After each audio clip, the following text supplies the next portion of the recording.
Hi, Duane Duggan, REMAX Boulder Video Podcast. Today we have Cliff Harrold from the Boulder Chamber. He's the director of the Boulder Economic Council. So, Cliff, thanks for being here today. Yeah, sure, Duane. I'm thrilled to be here. Thanks for the invitation. You bet. Cliff told me today that he has been in Boulder since like about 1971. 71. So that's getting me quite a while ago. I mean, Boulder was I'm an old timer. Changed a lot. Any minute now. So I do remember that back in those days when I was getting my career started, Boulder wasn't really looking to promote business or draw business. So I find it interesting now that for the last maybe decade that there is a position such as yours. And it's pretty exciting to have you here that we're actually out there looking for business. So thanks for being here today. Really appreciate it. So, I do too. Thanks for the invitation. So where are we in the Boulder economy right now? Is it growing or going down, or where are we at? Well, I think I would be I know I would be surprised if you had viewers that did not think the Boulder economy was not only growing but growing at a historic rate. Right. We are actually seeing economic indicators that we've never seen before in Boulder's economic history. I mean, we're seeing certainly the most obvious is the median price of a single family detached home, which we have just done a show on that. Yes, so I mean, those kinds of numbers are numbers we've never seen before in history. But we're also seeing vacancy rates in commercial real estate, retail, industrial, office vacancy rates that are, if not at historic lows, approaching historic lows. So we're seeing like 1% vacancy rates in retail space downtown, or 4% vacancy rates in office space throughout Boulder, and 2.5% vacancy rates in industrial space. These are, if not historic lows, they're bouncing right against it. And our unemployment rate right now is about 2.5% to 3%. Not historic low yet, but 2% is, so we're kind of flirting with that historic low as well. We're also seeing more money coming into Boulder. In the last couple of years, there's been about $3.5 billion in new capital invested in Boulder's economy and Boulder businesses. So these are the kinds of things that are really sort of indicators of just how robust our economy is today. How about the number of cranes? That's what I use. You drive around town. You think back to 2012, before that, I mean, there was no cranes. Right. Now you drive around. It seems like there's cranes everywhere in Boulder, everywhere in Denver. So I don't know if you count them. You probably don't. But well, it is amazing. It's the new city bird. Right? It is kind of astonishing, and people keep asking, what are those holes in the ground? Right. Because that's what they are right now. The two hotel projects and the Google project are big holes in the ground, and people are getting them confused, and they're wondering what's going to fill those holes. Right. The cranes are the most obvious sign. Well, on Google there, when they first dug the hole, it rained a lot, so I called it like Google for a while. Yeah, that's good. It is a big hole. It is huge. It's like 4 stories deep. It's a big campus. It's a big campus. That's amazing. So we talk about sometimes like how big California's economy is compared to other countries. Yeah.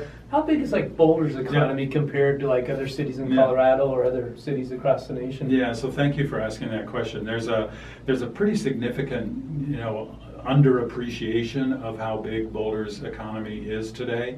It wasn't always as big as it is. When you and I first moved here, it was pretty much a college town, and if you didn't work for IBM or didn't work for a lab or CU or some Valley Labs, some of the other companies that were here, you were leaving town. And most people in Boulder left town in the morning to go to work. We were a bedroom community of the metro area. That's totally reversed in the last few decades. And today, Boulder's economy is, I think, literally unique in terms of its size for a community of our size. And what I mean by that is we have about 100,000 jobs in Boulder, which is not a huge number in and of itself, but compared to the population that we have, which is also about 100,000, a little over 100,000, that ratio of kind of one job for every man, woman, and child in Boulder is unheard of. Right. I mean, I actually don't know of another community in the world that has that ratio of sort of 100,000 jobs, 100,000 people, or 1-to-1. And just to give your viewers a sort of comparison, the metro area, the Denver metro area, has about 3 million people and about 1.5 million jobs. Wow. So that's a good proxy for an average or a norm, is 2 to 1 like that. Fort Collins, which is a peer community of ours, has about 160,000 people and about the same number of jobs, about 100,000 jobs. So 1.5 to 1, which is very unusual. So for a community to have as large of an economy as we have, given the size of the community or a large economy as ours, is very, very unusual. The other thing that is very different and very unusual is how diverse we are.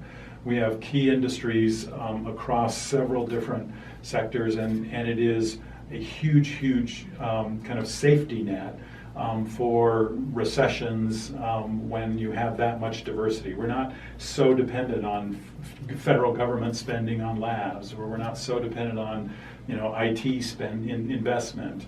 We have lots of different industries that are helping cushion us. Okay, well, that's a great segue into what I was thinking next is who are the key industries today in our economy here? So we focus on 6 key industries: aerospace, bioscience, clean tech, IT, of course, natural products, and outdoor recreation. Those are the industries that I spend most of my time focused on, trends in those industries, and most importantly, individual companies in those industries.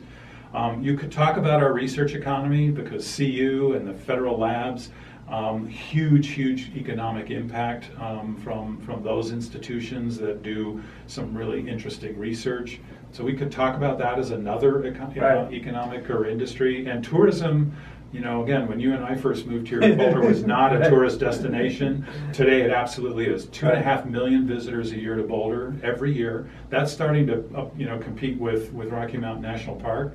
And the economic impact is $375 million a year from tourism. But those first 6 that I mentioned are really strong drivers, and we have some very obvious kind of Fortune 500, Fortune 1000 kind of companies in those industries, but we have an enormous number of startup companies in those industries as well. So we're not only diverse in terms of industry, but in terms of size. Okay, and that's another perfect segue into what I was going to ask you next.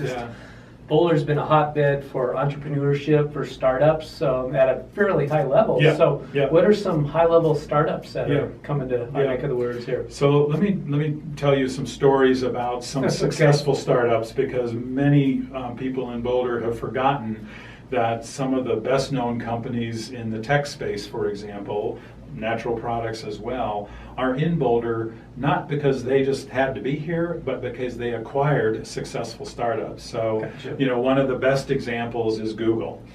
Google is here because 10 years ago, this year, 2006, they acquired a company called Atlas Software.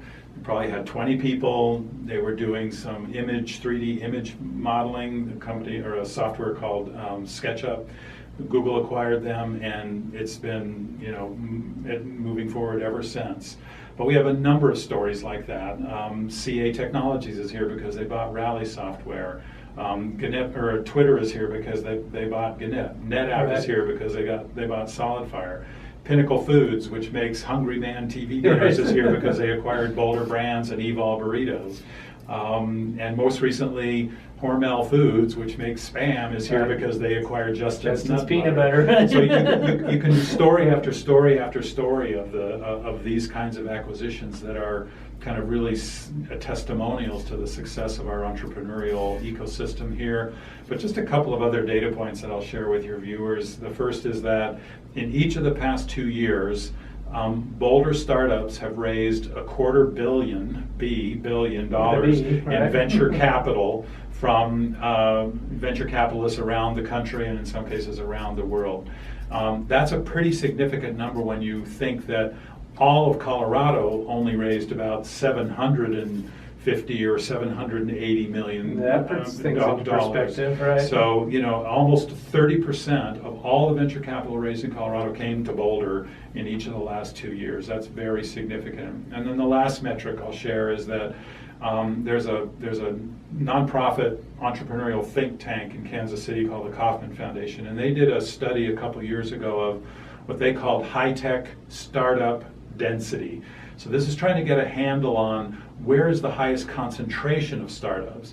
There are obvious locations with lots and lots of startups like Silicon Valley and Boston and other Seattle, other locations.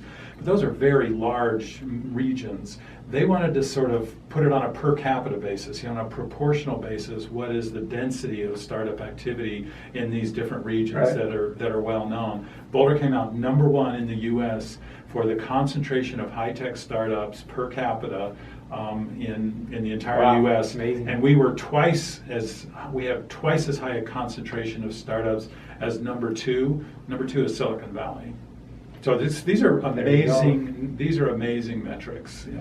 That gives me goosebumps just thinking about it. It's astonishing. It's a little miracle that's going on here right now. And I think everything you've talked about, actually, we could have as a topic for some of our future shows. Yeah, I'd be happy to do that. But one last question as we close here. I think one of the most common questions we as realtors get asked is what the effect's going to be of Google being here. Because as realtors, we're affectionately calling it the Google effect, because some people are saying, I'm just going to wait to sell my house once the Google effect kicks in. Yeah.